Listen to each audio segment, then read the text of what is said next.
Previously on The Road to 9. I think I deserve a public apology from George Lucas. I don't like sand. It's coarse and rough and irritating, and it gets everywhere.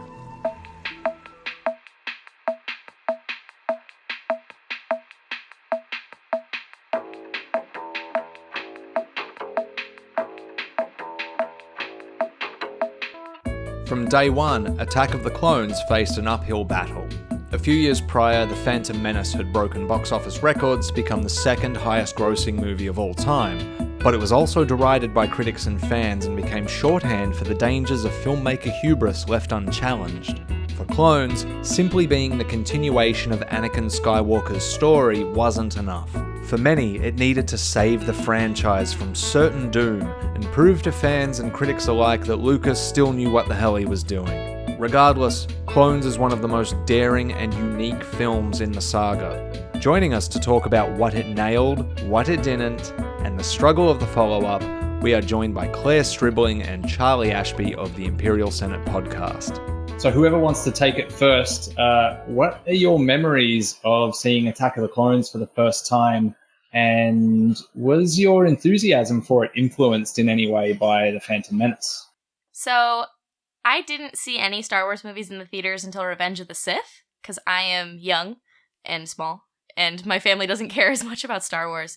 But we had the home releases of all of them, and so I watched Attack of the Clones from home immediately after The Phantom Menace. And this was me just starting to really get into Star Wars.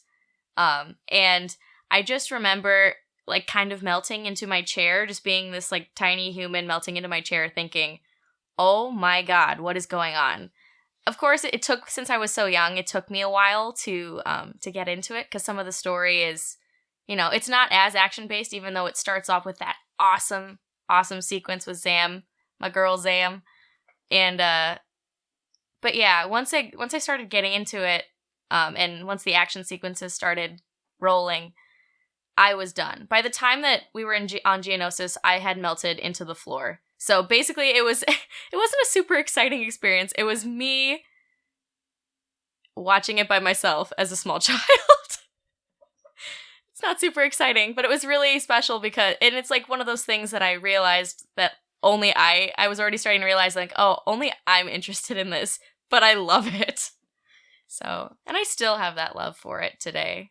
You know, it'll always have a special place in my heart. It's my childhood. How old were you? Oh, God. I had to have been...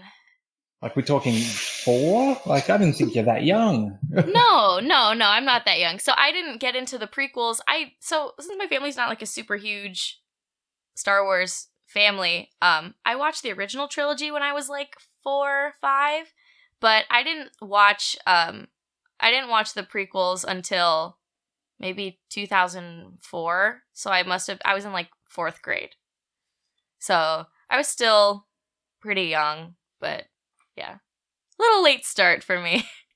What about you, Charlie? Yeah, so Attack of the Clones, I think, was my first distinct, like, in the theatre Star Wars moment. I just remember specifically looking at, it's the opening shot where there's the 2 N1 starfighters in that big silver ship, and they did that little spinning thing, which is the coolest thing, because, you know... It's a neat trick. It's a very good trick. I was 6 years old when I saw that film. So, I'm trying to think. I don't know. How are we so old, man? Yeah. You're not old.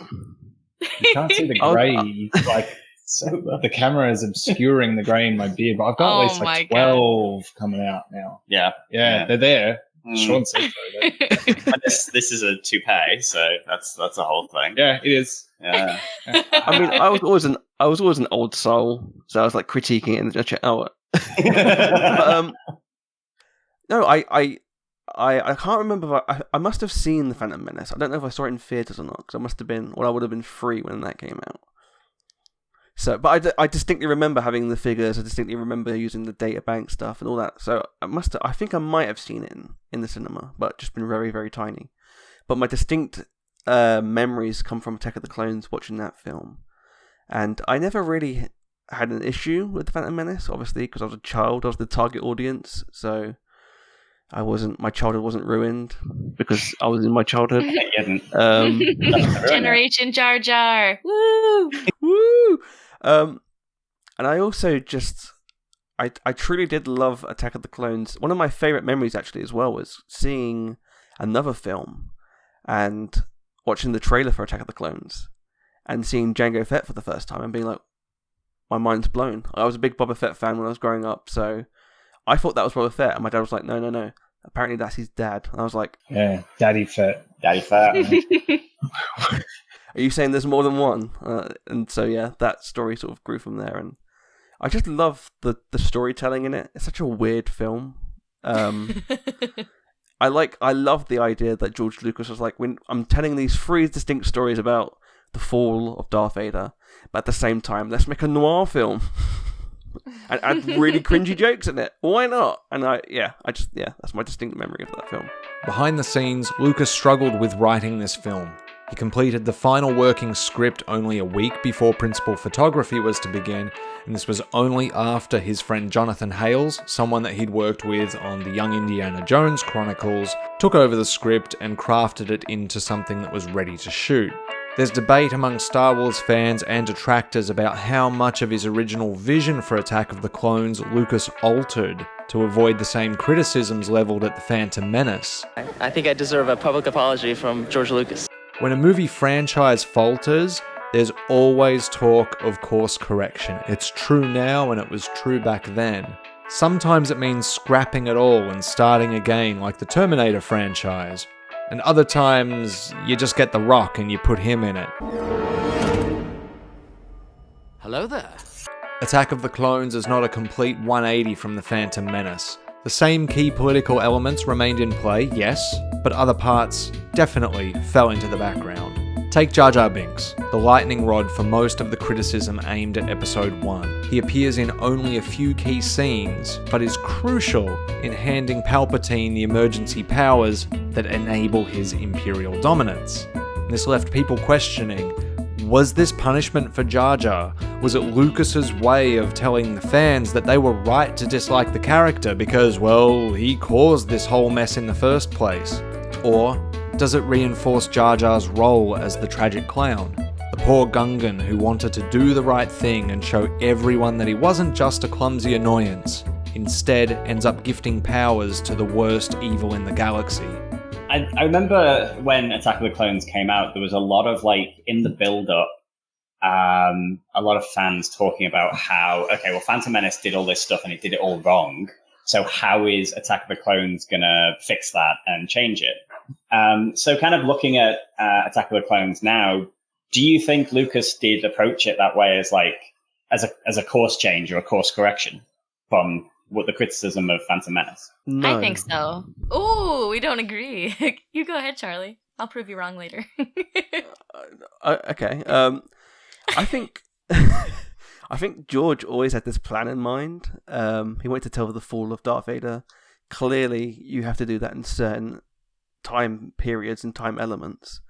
Even though Hayden Christensen plays Anakin in this film and then in Episode 3, I think there's a distinct sort of change in the character, how he acts, kind of. Like, there's the war hero and then there's the sort of the teenage / Padawan Anakin. And I think that George's plan was always to tell this weird sort of story the way he wants to tell it. I mean, you can't say that The Phantom Menace affected Attack of the Clones when you have some of the craziest stuff in that film. I mean, George basically said, I don't know how he would have said it, but I'm going to put in a little C-3PO detour where he walks through the factory and he becomes a battle droid. And then John Knowles probably looking at him like, okay, yeah, fair enough. When do you want that by? Tuesday?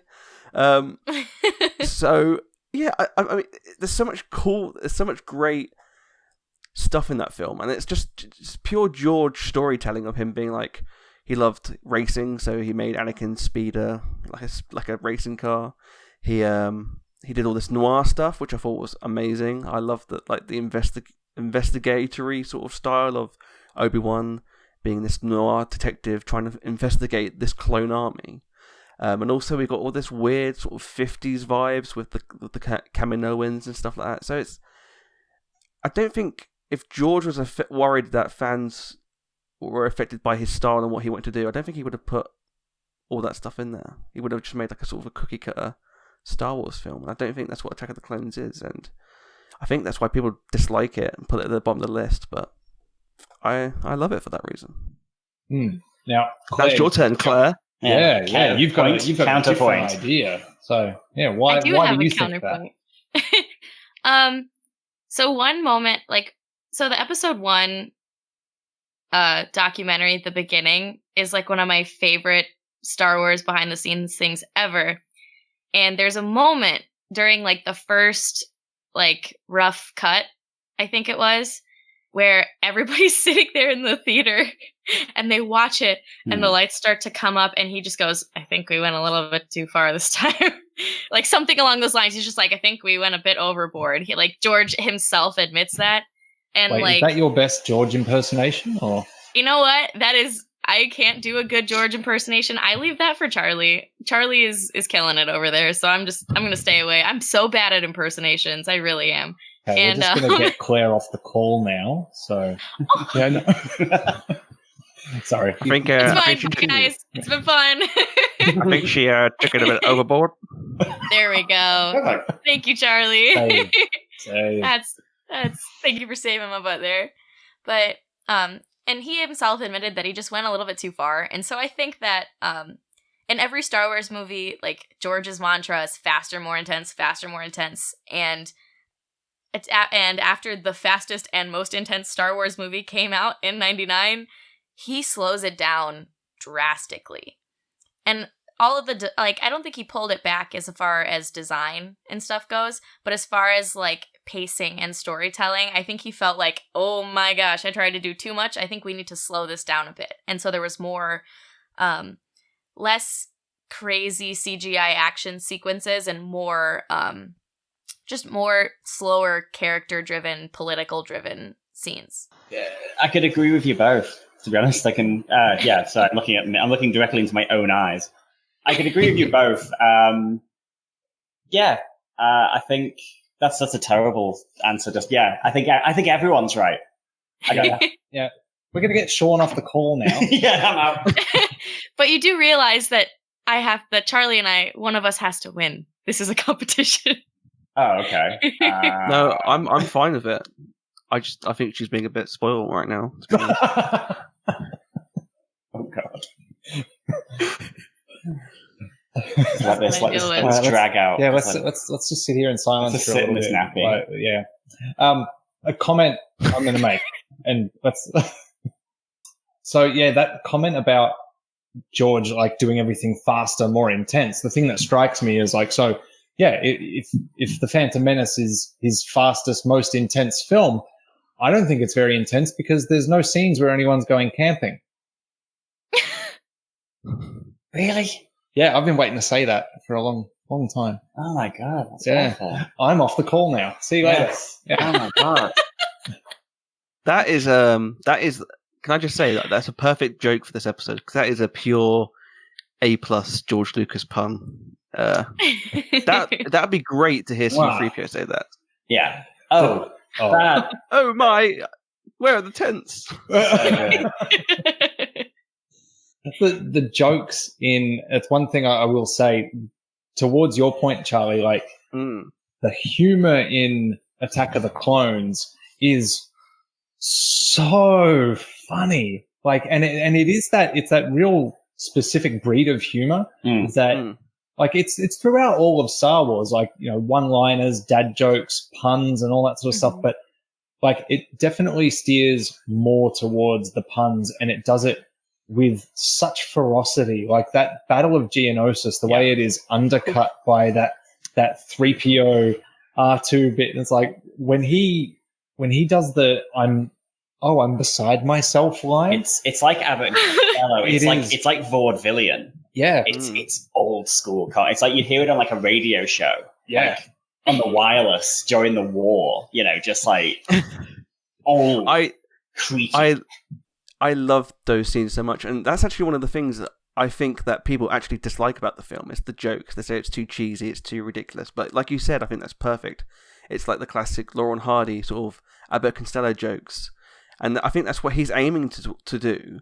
And also, I love the idea that at the same time we're watching Anakin Skywalker come from this brave hero who tragically and, gets seduced by the dark side, we actually see C-3PO's stand-up career take a hit. He was hilarious. He found a new body. He got kidnapped, basically. Can I just mention that quickly? So, Shmi Skywalker gets married into the Lars family, right? And so C-3PO goes with her. And so poor Klieg Lars, not only has he lost his wife, this random stepkid out of nowhere turns up, finds the wife, and then they have to bury her, and then he steals the droid back. They don't even say goodbye. That's exact. Yeah, they don't say goodbye. Why don't you say goodbye? They've been feeding you blue milk this whole time. They've been so sweet to you. So he's kidnapped. He's doing his stand-up act. R2-D2's being a jerk to him. And so I can't blame him for how we see him in episode 4, being miserable. It's relatable. I feel like that's such a damning indictment of your own life. And you're like, yeah, the character I relate to most is C-3PO in the first film. Claire, Claire's had to endure hours of me talking to her on the computer and also hours of hanging out at Celebration. I think she can tell you that I am C-3PO. 100% C-3PO. Wow. It's wild. We're doomed.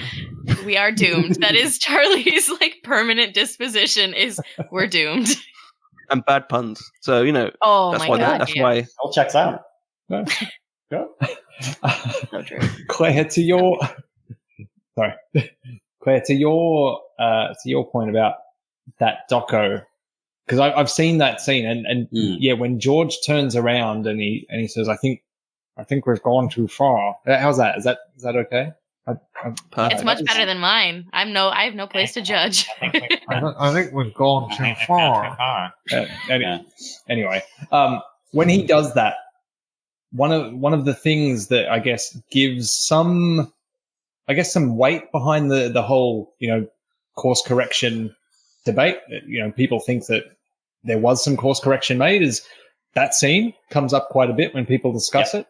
And the other thing that comes up is Jar Jar Binks and the interviews that Ahmed Best gave, where he said that there was always meant to be more to Jar Jar, and it didn't go that way. So, Claire, what do you think of that in particular?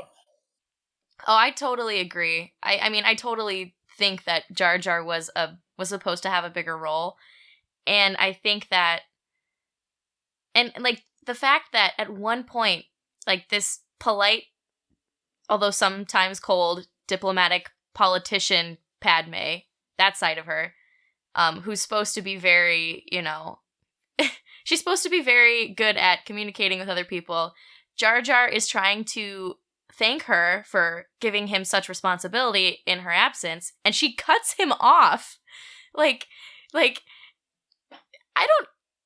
I mean, it's funny. It is funny to me, but I think that's definitely George being ship, don't worry, we're gonna zip the lip on the Jar Jar for this one. We get it. You don't want to hear any more from him. But yeah, he was barely in this movie, and one of the few times he was cut off by Padme, who should know better.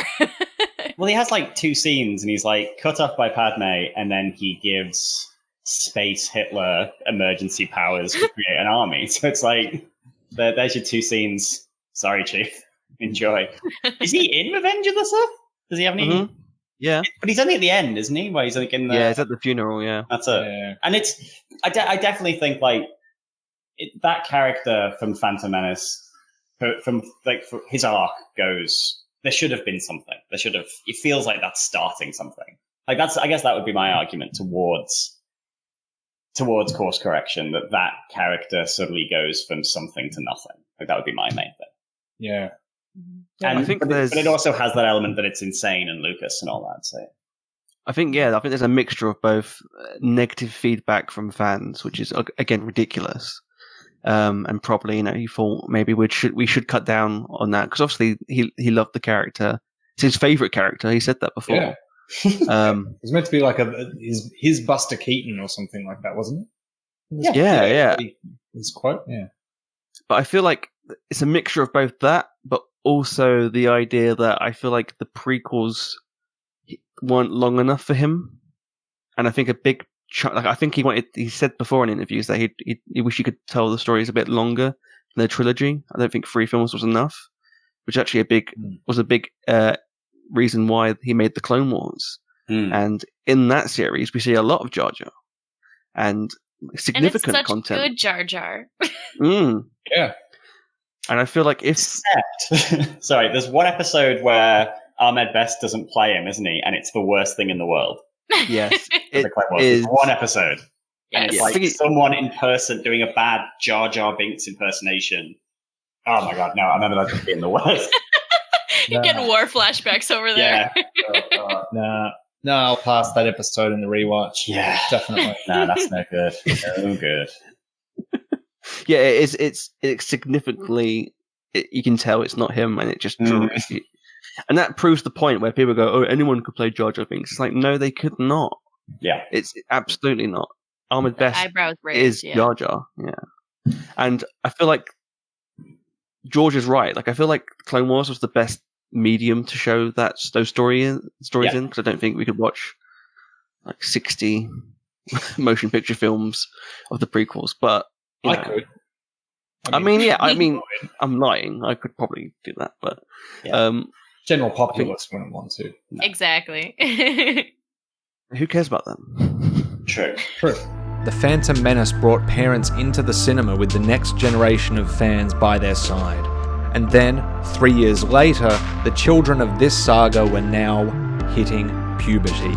Attack of the Clones is a mix of galactic film noir and soft-focus young adult love story that ends in a war.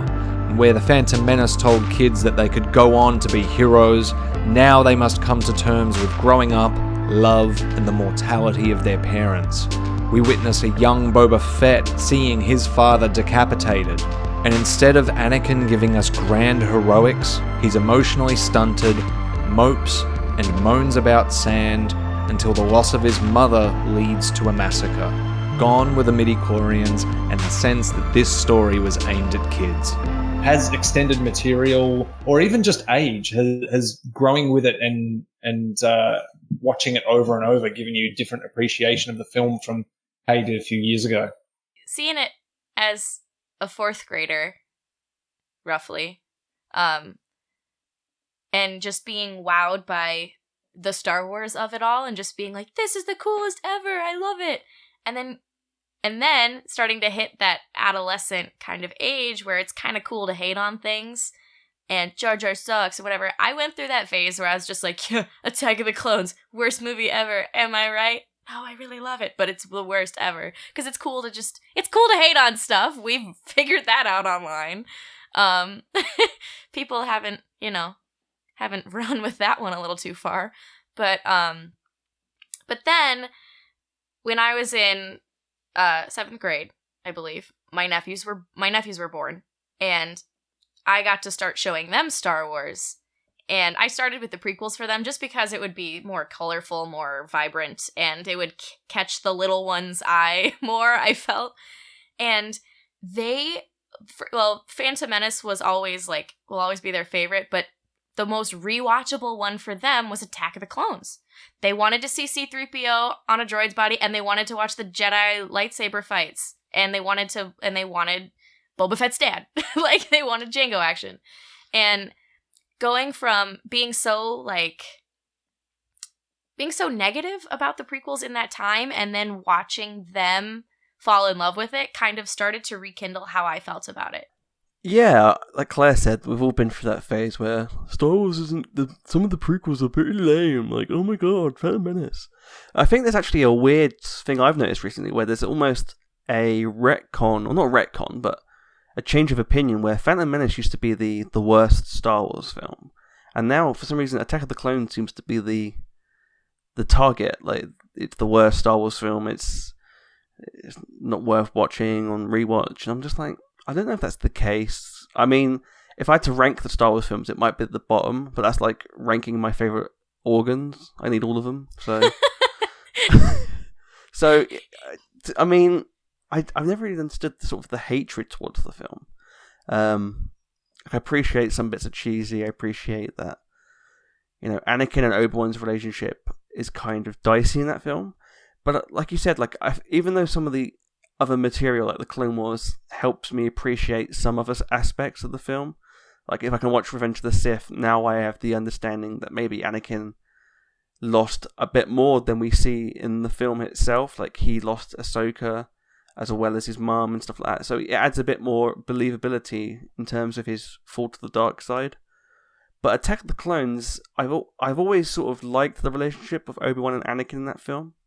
I like the sort of the childish, like, I don't trust Obi-Wan. Like that sort of bit of rivalness there. He's holding me back. He's holding me back. I've always enjoyed that because it made sense to me that he's a bit of a teenager. He's a whiny git. He's saying it because he's in the emo, basically. Like, he doesn't actually hate Obi-Wan. Obi-Wan's tired. He wasn't meant to train Anakin, but he's had this kid for 10 years, you know. And the next time we see them in Revenge of the Sith, they're these two best friends. And that made sense for me, because there's a 3-year gap. They've been through war. No doubt that their friendship would have, you know, improved. And Anakin was my age, at 23 in Revenge of the Sith. What's everyone's favourite scene of Attack of the Clones? Mine might be a tad controversial. Ooh. I know. This is the controversy that everybody is going to be coming at me for on the internet. Sorry, guys. Favorite Attack of the Clones scenes. You must be like super racist or something. It's when they kill the Tusken kids, okay? Oh, I love the slaughter of children. It's so fun. Actually, it's sad that you say that because it's tangentially related to that. My favorite scene in Attack of the Clones is actually when they're back at the Lars homestead after he slaughters the children. That's my favorite. And everybody gives Hayden, like, he gives Hayden so much crap because of his performance. But as far as, like, being the angry kid who doesn't know what to do with himself yet, he's like the puppy dog that hasn't grown into his feet, but he has all this anger that he didn't know how to express without slaughtering a whole bunch of people, apparently. That scene between him and Padme where he talks about killing them. As far as just non-action scenes go, I love that scene because you can tell that there is something hurting inside of Hayden saying it. That is the most genuine moment for me. Yeah. Is me being like, oh, and just like the tears in his eyes. I think he is that is the first time that I really, minus, you know, the whole murdering people thing. That's the first time that I see Hayden slip into what could be Darth Vader. And that's the moment where I start to go, ugh. Yeah, trying to justify his genocide. No, that's really good. Yeah, that is my moment too. Yes. Yeah. It's that was the bit that sealed the deal. You know, first time I saw Attack of the Clones and subsequent times for a number of years, you know, I was like, everyone was like, oh, the acting is, you know, pretty wooden and whatnot. But as I've gotten older and as I've met more people, and just come across really stunted people in real life, like people that have the emotional range of a young teenager, yet they are old teenagers or adults in some cases. Like, there are people like that. There are people that categorically behave that way, that, you know, don't know how to speak to people of the opposite sex without coming off like creeps, don't know how to interact with people that are meant to be authoritative figures. And when I've, like, you know, I'm in my 30s now, and having met people like that now in real life, then rewatching Attack of the Clones and just seeing someone that I can now recognize and go, I have known people like that. And now imagine that person gets taken away from everything as a small child and told, yeah, you basically just got to be a monk now. And here's a weapon. Here's a weapon. Go fight a war, and here's your father figure that's not your father. And oh yeah, now your mum's dead. And also you're in love too. By the way, the only woman. But yeah, you have all this power, and Qui-Gon had all that power. So why didn't he save your mother? And why are there slaves in a galaxy with the Jedi? And just like, there's a lot. There's a lot going on behind. In his head, you can just see it. It's just all there, and he just can't. The connections aren't working. He can't. I wouldn't have said that was my favorite scene, but I think it probably is actually. Now that I think about it, and it's cool the setting of it because it's in obviously Luke Skywalker's workshop. Yeah, So that's a cool place where we've seen him like as a young Luke Skywalker with his little like toy spaceship and stuff. But no, that's cool. That's real cool. And like relating it as well to like that earlier scene between Anakin and Padme, even though it's so poorly written, in my opinion, when they're talking about how the government should be. There's just so many frustrations, and he's just like, dictatorship's pretty cool, and then he makes a joke, but like, he's not really kidding. he's like, no, we'll make them agree. Also, I've met people like that as well. I think it's pretty clear in the recent years as well. Like, there's a lot of people that are joking about casual dictatorships, or there was a video earlier today I saw which was like horrifying, and it reminded me of that scene. It's just one of those things where, and like you said, like Anakin is someone who's lost a lot of stuff in his life. He's been trained, like he's been brought up as taken away as a child. But we have to remember as well, he was a slave as a child. So when we see scenes and like people mock the whole "I hate sand," but if I was a child slave on a hot planet, I don't even know if it's even confirmed that Anakin was born on Tatooine. I believe he was born on Tatooine while Shmi was owned by Gardula. So if that's the case as well, like his whole life he's basically been a prisoner under this whole horrible like slave empire, and on this horrible planet full of horrible people, and sand is horrible. I'm sorry. Yeah. It's horrible. I hate it. I hate sand. Sand's rubbish. No time for Through sand. the beach. Yeah. The beach is nice, but even then you're on it. You're like, ugh, it's my shoes. It does get everywhere. He's not lying. It's like my tuxedo is just full of sand and just like, it's ridiculous. Top hat, never going to get that out. I hate when my top hat is just full of sand. It's just really full of sand. Great to make sandcastles there. Oh yeah. But yeah, I think that's a good scene as well. Hayden does a great job in that scene, and you kind of sympathize with him a bit, which is what's scary. I think a little bit, not too much. Attack of the Clones is a darker, more grown-up movie than its predecessor. Lucas reminds the audience that he remembers his roots, the origins of the Death Star, Boba Fett, and the Lars family homestead, all hitting heavy on the nostalgia. Meanwhile, he dials the political scheming up to 11, and finally gives significance to a throwaway line about fighting in the Clone Wars that Obi-Wan delivers in A New Hope. Indeed, episodes 1 and 2 are pretty damn different. While The Phantom Menace was proclaimed as too kiddie, Attack of the Clones was too serious. Too stark a shift in tone between episodes. If that sounds familiar, it really should. When The Empire Strikes Back came out, it faced similar ridicule, but is now widely seen as the measuring stick to judge all other Star Wars films against. What's your least favourite scene? So asking everyone for every movie, it's not just, again, there's like a big pile on the prequels. This is one where I can say, there is a scene that really every time I see it grates me a little bit, but it's quick and it's over in a couple of seconds and it doesn't affect my overall enjoyment of the film. It is the rolling in the grass. Oh, with the potatoes and legs. The potato beast. Yeah. So like tick bears. Yeah, whatever they're called. Like, this is why I will never win Star Wars trivia by myself. But yeah, when he's on it and he's like riding the wave of tick bear or whatever, and then he falls and it tramples him. On rewatching, I actually giggle every time he gets trampled. I'm like, yeah, trample him, because it's taking that fairy tale, melodramatic romance, rolling in the grass moment, and just putting it on screen in whatever year it was. Was it 2000 and whatever? 2002 or whatever. It was just that little bit too much. Where I was just like, it's an old man doing young person love. Yeah, it's like there's no subtext; it's just text. Yeah. And then they're like, and then the scene just ends as well.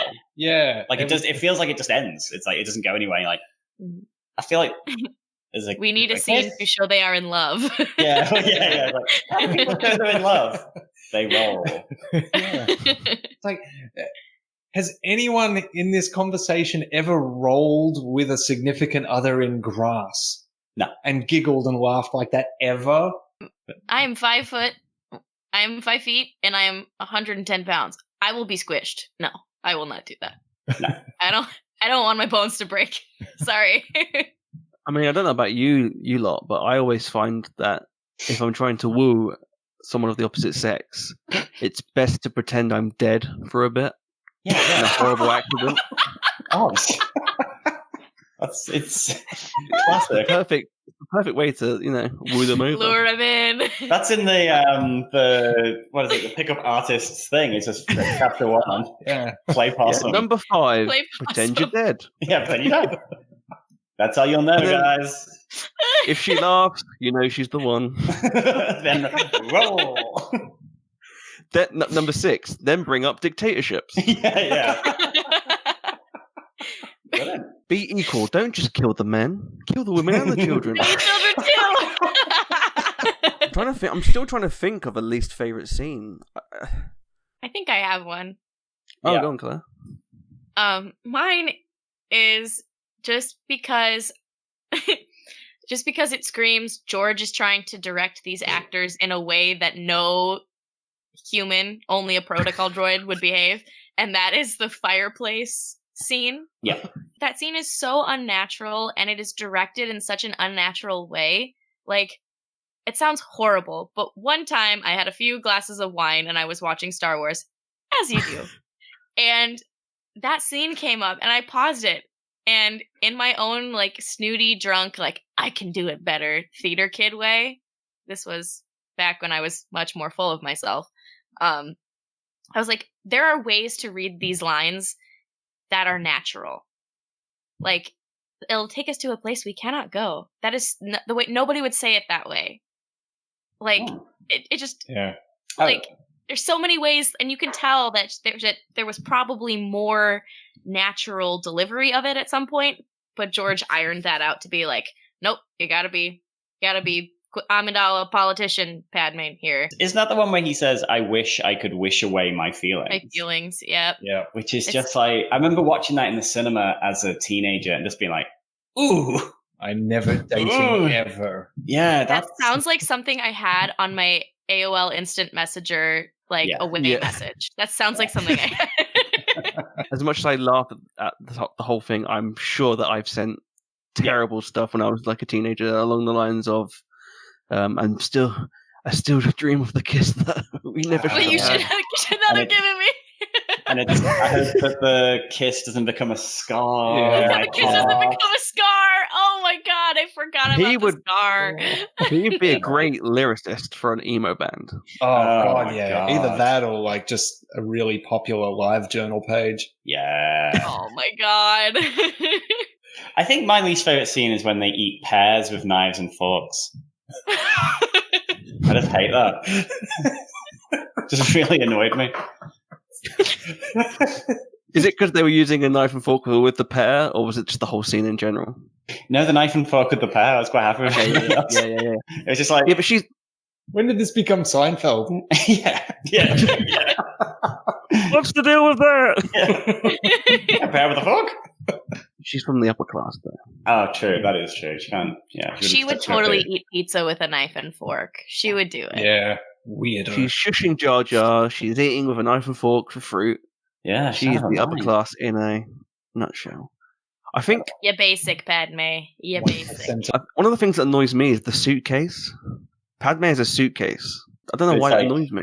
It should like hover or something, shouldn't it? You actually have to Yeah. carry Yeah. the cases. You know, like There's a scene where Anakin like has to carry the suitcase, yeah, and it's like I'm watching two people on holiday. yeah. You feel like there should be droids doing that, or they should be Yeah. flying themselves, or I feel like R2 holding the tray of drinks in Return of the Jedi just feels natural. yeah. But the whole there's like I don't know why it annoys me. It's just the suitcase. And there's a bit where they're like having like dodgy food on some flight. Yeah. It's It's like canteen food, isn't it? It's like Yeah. it's like slopping a thing. With The Rise of Skywalker coming up, what from Attack of the Clones do you want to see make a return? And what are the things that you love in Attack of the Clones that you think should definitely be in the closing of the Skywalker saga? I will make the argument that the sequel trilogy is really following in Attack of the Clones footsteps in the character interactions. Just because we get a lot more of these interpersonal, not necessarily romantic, unless you want to read it that way, between Rey and Kylo. We get a lot of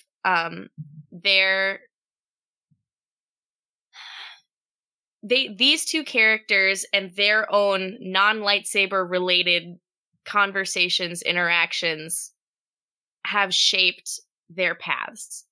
And Anakin and Padme in Attack of the Clones,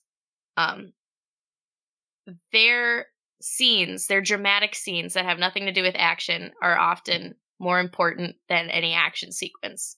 And I feel like kind of the same thing has been happening in the sequel trilogy. I think that we have a lot of unanswered questions for The Rise of Skywalker, especially with Kylo Ren. And I have fewer questions that I like really need to have answered about Rey, because I'm chill if she's nobody. I want to know where she goes, but Kylo, I want to know how the relationship with Rey is going to affect him and his journey through the light and dark side of the Force.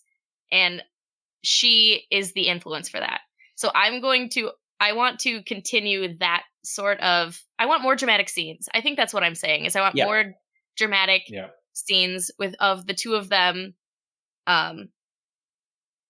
guiding each other, and in the sense that Attack of the Clones did with Anakin and Padme. I want that to continue.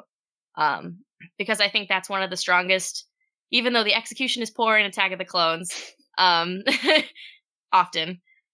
it is so excellently done in The Last Jedi, and I think that it needs to continue through that. So that is my opinion on that. If you know me, like my favorite droid is R2D2, and I'm kind of underwhelmed by his usage in the sequel trilogy.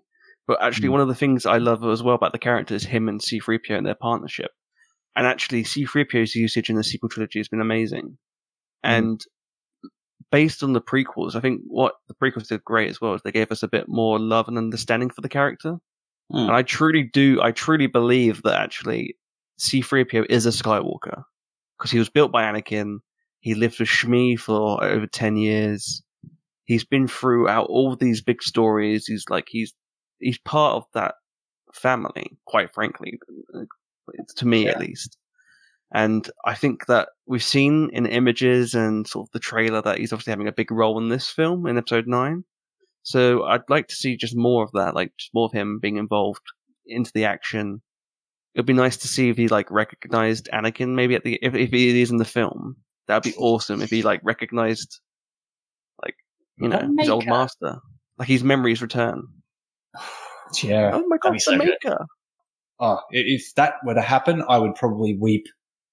just weep.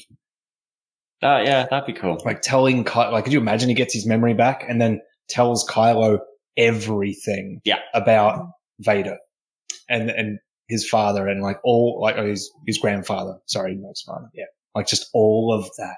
Yeah. And gives him all that context to make him like maybe rethink everything that he's thought and believed.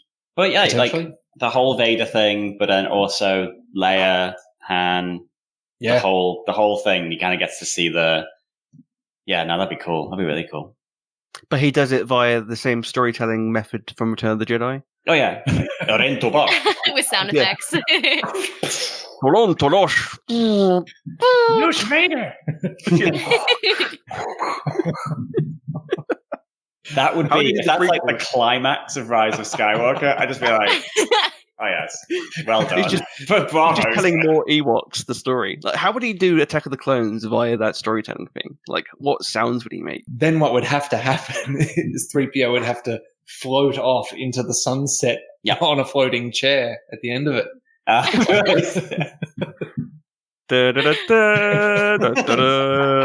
Whole thing's just collapsing on itself. It's like, oh my god. Oh, back on track. I want Jar Jar to come back. Only for just one scene, 2 scenes. Just the Gungans, yes. Yeah, just something. Just I don't know. I don't even know what context.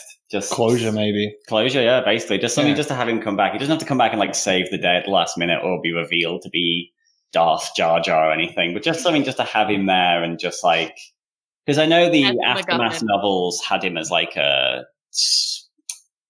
clown or something, isn't he? Like he's just begging on the street, yeah. But to have something where I don't know, he's settled down, he's married, he's got kids, anything, he's something. Well, at the start of this, we spoke about that concept of was there course correction, with Attack of the Clones? Did Jar Jar's character get watered down because of a negative reaction? But the truth of the matter is, regardless of how you may feel about him in The Phantom Menace or anything like that, he actually does set a lot in motion. Obviously, the plan's already there. Palpatine's already doing his thing.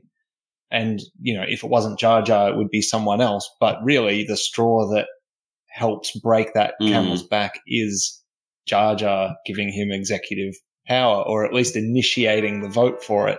Whether or not Lucas consciously changed course with this trilogy will be up for debate forever and ever and ever and ever and has led to a variety of fan theories, the most popular of which is that Lucas originally intended Jar Jar as the main villain of the trilogy, but scrapped those plans due to the character's poor reception. Fan theories and tinfoil hat conspiracies aside, what isn't up for debate is that the much maligned Attack of the Clones gave us some of the most crucial pieces of story and world building Star Wars has ever seen, all of which laid the foundations for the saga to evolve and unfold as it has to this day.